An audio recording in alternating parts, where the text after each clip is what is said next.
Like to introduce yourselves.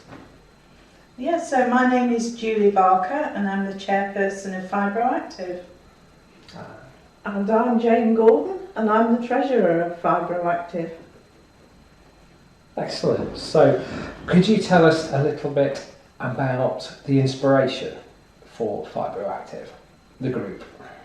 Yeah, so a few years ago now, 2014, I sadly lost my father, and I found that he was the only person that I knew that had also got fibromyalgia. And a few months after his death, I met up with an old colleague who suggested that we could start a support group, and at the time I was quite poorly, so we took about a year of putting things together, and then we launched in March 2016. Excellent. So what about yourself, Jane? How did you become associated with Fibro Active?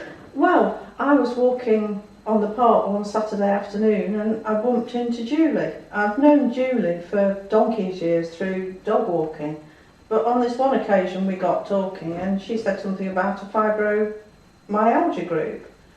And I said, what are you talking about? Have you got fibromyalgia then? And she said, yes. And I said, oh, well, I've just been diagnosed.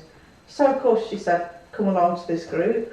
So I thought, well, I've got to support her. So I went along to the group and never escaped it. Would you say you have quite a dynamic relationship then, if you're obviously on a committee of leadership? How does that work, or do you sort of have to have a balance between your professional group life and your social life? I think it's just a natural partnership all round, because we've known each other donkey's years through walking the dogs on the park for many years, and Jane's known my mum and dad for many years as well. So when we both came together, it's almost as if we fitted like a glove, and there's no competition or anything. It's just we just yin yang. It's really good partnership. Well, it does help that you do all the organisational things, because that's what you do. And I do the accounts, and Julie doesn't really have a very good grasp of accounting, so I get left to my own devices. Excellent. So you just you just mentioned yin yang. Obviously that obviously ties in on another level, doesn't it, with the activities that you do within Fibro? Could you tell us a bit more about some of the techniques you use within the group to overcome difficulties of Fibro? Yeah, so we've when we first started the group, we researched what the needs of the individual members were. For example, how long they sat during the day, how they bunched the activities together, whether they were pacing themselves, how much they actually knew about the illness. And from that we were able to put together a programme that gives a holistic support. So we have workshops that educate members about the illness, so it enables them to accept and manage their symptoms. We also have emotional support sessions, because that's something that goes alongside every illness, is that key support work. And also it's educating members in the fact that they need to keep their muscles healthy, and that the pain levels does increase with the lack of activity. So we were able to start Tai Chi classes right early on, and we found the benefits were so amazing that we were able to bring it into the group, and from then on Jane and I became instructors, so we could sustain the classes for the members, and it's just grown from there. Julie, Jane, is there anyone you'd like to thank you for today? Yeah, so everyone who's been invited today has played a part in the group since its inception, whether it's right at the start or nearer to this time where we've got new group members and new Tai Chi students. So we're grateful to everyone who has played their part, because without them there would be no group. Okay, we're like the glue and the organisers that put all the bits together, but it's without the professionalism of the partners and the enthusiasm of the members and the Tai Chi students, there wouldn't be the group that we've got today. In particular, if I hadn't answered a message from Alan Penn 5 years ago, I wouldn't be wearing Erlen lenses today that's helped me progress the group. These are my magic lenses, and if anybody knew me 5 years ago, you'd know that how poorly I was. So to actually be able to improve my health and my capabilities to be able to run the group is one of the key things that sticks out in my mind. But we've got a long list of people, from Kev Hatton, who helped put the ideas together and helped start the group. We've got Kay Smith, who has helped with the events prior to COVID. Debbie Martin helped with the first logo and t-shirts design.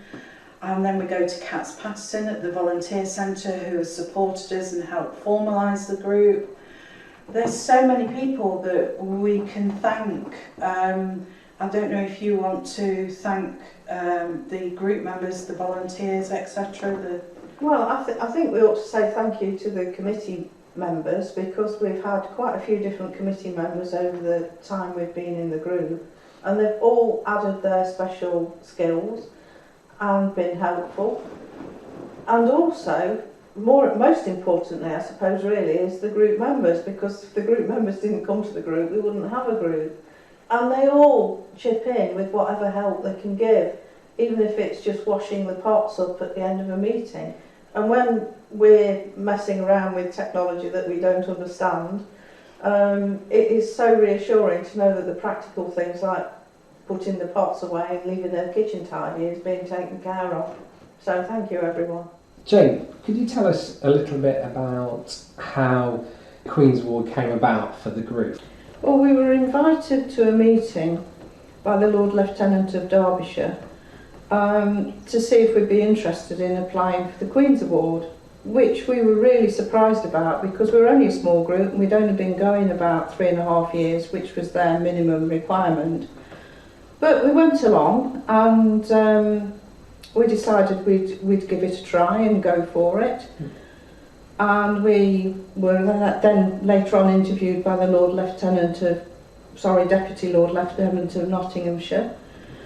We were hopeful, but we thought, well, again, only a small group, and there seemed to be many more causes that were more worthy than us. But to our great surprise, we were awarded it. And it's been a period of excitement for us, because it's a major thing. I mean, for Julie, who's been involved in volunteering for years and years, she was really, really impressed. And for me, it was just something that in my walk of life I've not come across. And the group members have all been really excited about it, and of course it's now come to this day that we're receiving the award. Julie, please would you tell us a little bit about the Tai Chi and its relation to the Fibro group? Yes, back in the day when we first started the group, the first lot of people who came to join us asked if they could have a taster of Tai Chi, but we couldn't find an instructor anywhere. It turns out that I've been seeing my own physio, Chris Davenport, and he was a Dr. Lam Tai Chi for arthritis instructor. So we went for a taster session. There was a few of us that went, and some of us signed up for his course. We found it so beneficial that we found the funding to bring Chris into the group. And Chris has helped deliver fortnightly sessions ever since, up until lockdown. To help sustain the group, he suggested Jane and I became Tai Chi for Health instructors as well, which was a big turn in our life skills. And we were able to expand out through Joe Briggs approaching us, through Strictly No Falling Age UK, Derby and Derbyshire, to join their programme, and those classes sustain the group. So we now run 5 classes for the community, and the income from that goes straight into the group. Thereafter that, we took advantage of lockdown, and we used Zoom to access the Dane Institute Level 1 instructor course to further our skills, and we're now able to put on a wide range of activities for all abilities in our new falls prevention programme. Jane, could you tell us a bit about the effect that Tai Chi has had on management of the symptoms of fibromyalgia for yourself?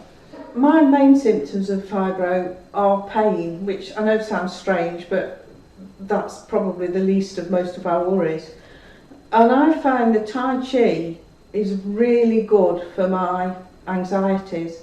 It allows me to get into a peaceful place where I can be calm and relaxed.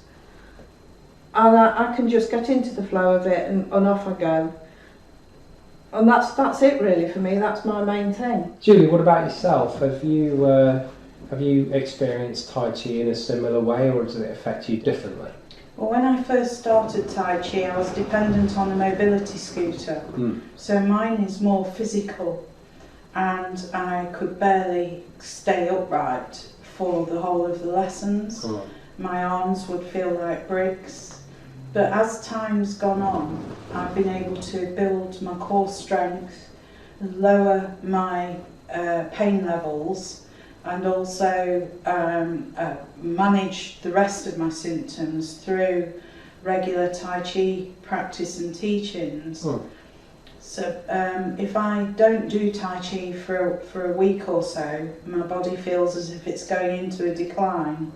But it's certainly strengthened my core and my legs to help with the management of risk of falls, and also everyday life, being able to reduce stiffness and have healthier, flexible muscles. So it's had an all-round benefit for me.